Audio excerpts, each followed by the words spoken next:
Então, gente, tudo bem? Vou fazer aqui uma apresentação sobre pernas inchadas e varizes, tá bom?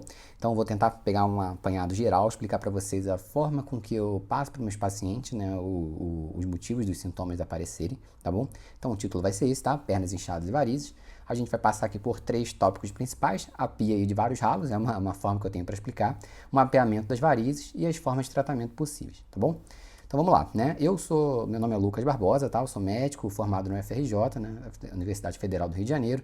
Fiz residência de cirurgia geral, né? E cirurgia vascular também no Rio, né? Em 2 hospitais lá, o Hospital Federal de Bom Sucesso e o Hospital Federal dos Servidores do Estado do Rio de Janeiro. Hoje em dia atuo exclusivamente dedicado à flebologia, ou seja, é o estudo das veias, né? Dos tratamentos possíveis das veias, né? De complicações de circulação do tipo trombose, coisas relacionadas. E atuo basicamente na cidade de Canoas, né, no Rio Grande do Sul. Combinado? Então, vamos lá, né, para dar início. Vou falar aqui da teoria da pia de vários ralos, tá?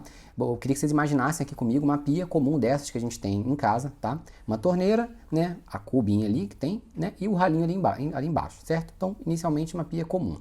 Então eu vou começar a mudar essa pia. A diferença para uma pia normal, né, dessa pia aqui que a gente tem, é que a torneira dela nunca desliga, ela nunca está parada, tá? Essa torneira, vocês vão entender no futuro, que ela equivale ao coração, que está sempre bombeando, tá bom? Então vamos lá. Essa torneira está sempre ligada, jorrando água ali naquela pia, tá? Ela nunca desliga.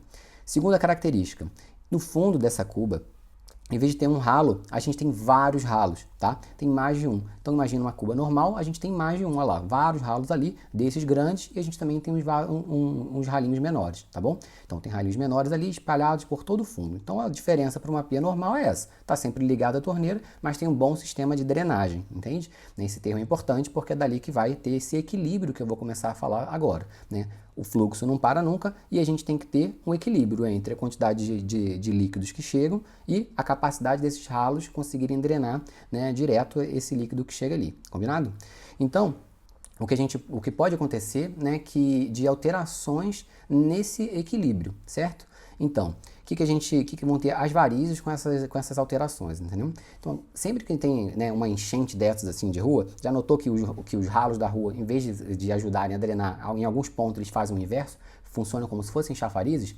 Então, é exatamente isso que acontece. Alguns ralos perdem a capacidade de drenagem. Em vez de ajudar, eles passam a atrapalhar.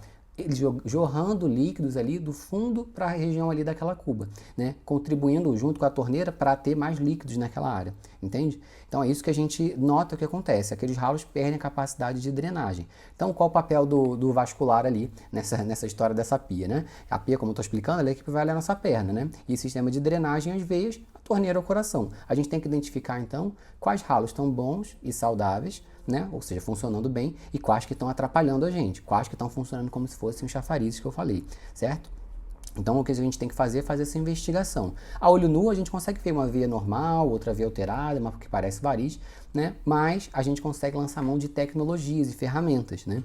Então, assim, quais ferramentas a gente vai lançar mão nesse tipo de situação, né? Hoje em dia, a gente usa muito, né? Porque é muito simples o acesso, né? Porque a gente tem, normalmente eu tenho até no consultório esse tipo de aparelho, que é o aparelho de ecografia e ultrassonografia, né? Então, esse aí exatamente que tem na foto é, inclusive, o mesmo modelo que eu tenho lá no consultório. A gente consegue fazer tanto exame, né, que já radiologistas costumam fazer de grávida, de mama, né, de abdômen, mas a gente usa muito ele para a circulação da perna também. A mesma tecnologia com a função Doppler, que é que consegue ver o fluxo de sangue indo e voltando, certo? Então, assim, com ele que a gente consegue distinguir quais ralos estão bons, quais que viraram os tais de chafarizes, quais estão alterados, ou seja, quais são as veias normais, quais são as veias que viraram varizes, que possuem alterações de fluxo, que a gente dá o nome para isso de refluxo. Mas, basicamente, o que a gente tem que entender é isso, que tem ralos bons e que viraram chafarizes. Como é que a gente vai fazer, né, para fazer um planejamento? E o que a gente faz com o resultado desse exame é criar um mapa. Então, assim como o mapinha do tesouro ali, a gente sabe pelo caminho que a gente pode seguir e o que a gente nem teria onde chegar.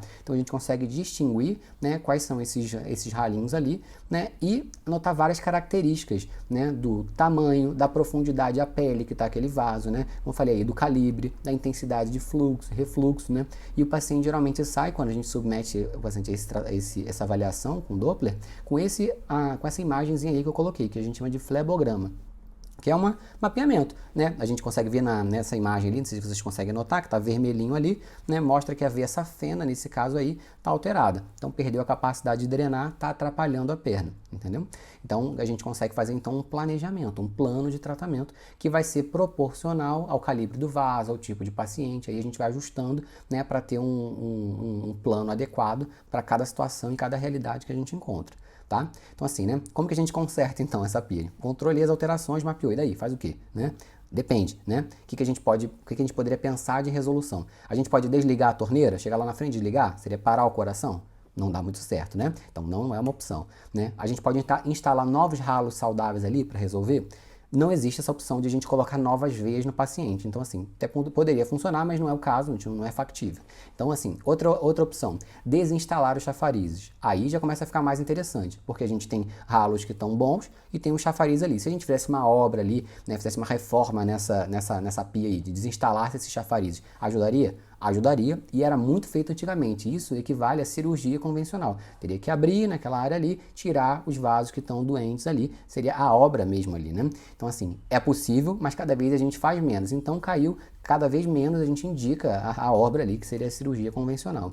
A gente foi notando ao passar dos anos e desenvolvendo as tecnologias, que se a gente conseguisse só desligar os chafarizes, resolveria. A torneira continuaria ligada, os ralos continuariam ali funcionando, sem chafariz nenhum, a perna geralmente volta ao normal, melhora os sintomas, o inchaço principalmente, né? Então, sim, essa é a opção que a gente procura hoje em dia, né? Desligar esses chafarizes. Como? Né? Aí a gente usa as tecnologias, né, que a gente tem hoje em dia. O que a gente quer cada vez mais é evitar as obras, né? Evitar uma reforma grande, ter que internar o paciente, levar o paciente para o hospital, né? Até com essa questão de coronavírus aí, cada vez a gente quer levar menos o paciente que está numa situação ambulatorial de consultório para um ambiente misturado com pacientes que vieram de outros lugares, com outros problemas de saúde. A gente consegue resolver cada vez mais coisas, né? Quase tudo hoje em dia, né? No próprio consultório, né? Então a gente evita a obra fazendo procedimentos menos invasivos, né?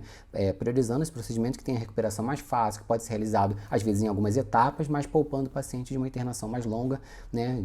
Raquianestesia, enfim, e problemas que a gente estão relacionados ao ambiente hospitalar. Então, né, o que a gente tem de disponível hoje em dia, eu vou falar bem rapidamente, claro que a gente poderia falar, né, um tema inteiro sobre cada um desses que eu vou comentar aqui, mas a espuma densa é uma boa opção, né? Então assim, a medicação vai irritar o interior do vaso, vai desnaturar as proteínas ali, né, um efeito detergente, né, tocando mesmo o vaso maior, a gente consegue destruir ele gradualmente ali, né, atuando de forma química, né? Tanto nessa forma que eu comentei dessa força detergente da medicação, né, sendo da espuma, outras formas de líquido para vasos menores poderiam ser usados com uma força de desidratação da parede do vaso, mas a espuma, né, destrói o interior do vaso ali com essa potencial detergente que ela tem. Outra forma que poderia ser usada é o endolaser, que é simplesmente fazer uma pequena anestesia local e essa fibra, assim como está naquela imagem ali, você coloca por dentro do vaso e aquece o interior do vaso, né, então de dentro para fora, né? Coloca essa fibra dentro daquele vaso ali, traciona, ela vai aumentando a temperatura, provocando então uma atuação térmica, né? Provocando uma destruição seletiva só daquele vaso que a gente teve como alvo no tratamento, né? Poupando os vasos saudáveis. Então assim, o endolaser é uma boa alternativa também. Às vezes a gente combina esses dois, a gente usa outros, enfim, cada caso é um caso, né? Então assim, o que a gente quer é fazer com que aquela pia interrompa aqueles chafarizes, os ralinhos bons continuem funcionando e a gente restabeleça, né, o equilíbrio naquela situação, evitando que aquela pia ali, transborde, que aqueles líquidos ali transbordem, fique sempre vazia e que seria uma perna saudável e desinchada, entendeu? É claro que tem outros motivos para a perna inchar, desde problemas renais, né, problemas até musculares podem acontecer, né, dificuldade de bomba muscular, pode ter outros problemas, por exemplo, cardíacos e outros ali, mas eu estou falando especificamente da circulação da perna e é uma situação que eu botei aqui muito comum, bem comum de consultório, de dia a dia. Combinado? Então assim, a gente consegue resolver tanto, né, os sintomas quanto as varizes visíveis, entendeu? Então é isso, gente. Eu acho que deu uma passada geral. Espero que vocês tenham entendido e curtido aí, né? Eu sei que podem surgir algumas dúvidas, vocês podem colocar aí, e se tiver gostado aí do videozinho, pode dar o likezinho, o joinha aí, que tiver aí embaixo, dependendo de onde você estiver vendo. Combinado? Tudo de bom, tá? Tchau, tchau.